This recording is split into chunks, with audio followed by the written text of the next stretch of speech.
Next ఇప్పుడు horizontal line అయిపోయింది కదా, y = k. ఇప్పుడు equation of vertical line. Vertical line అంటే ఏంటి? y యాక్సిస్కి ప్యారలల్గా ఉండే లైన్ని వర్టికల్ లైన్ అంటాము. ఇప్పుడు ఇక్కడ చూడండి, ఇలా ఉండే లైన్స్ని వర్టికల్ అంటాము.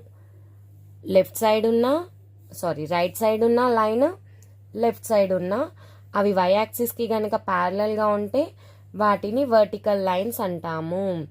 Okay, equation of vertical line ఏమవుతుంది? Equation of y axis x = 0 అయినప్పుడు equation of vertical line x = k అవుతుంది. ఇక్కడ k is some parameter. Okay, ఇప్పుడు రైట్ సైడ్ ఉంటేనేమో పాజిటివ్ వాల్యూ ఉంటుంది, లెఫ్ట్ సైడ్ ఉంటేనేమో నెగిటివ్ వాల్యూ ఉంటుంది. అది వర్టికల్ లైన్కి. హారిజంటల్ లైన్కి పైన ఉంటే పాజిటివ్ ఉంటుంది, కింద ఉంటే నెగిటివ్ ఉంటుంది. ఓకే, ఇది మన equation of horizontal and vertical lines. Thank you. See you in the next video.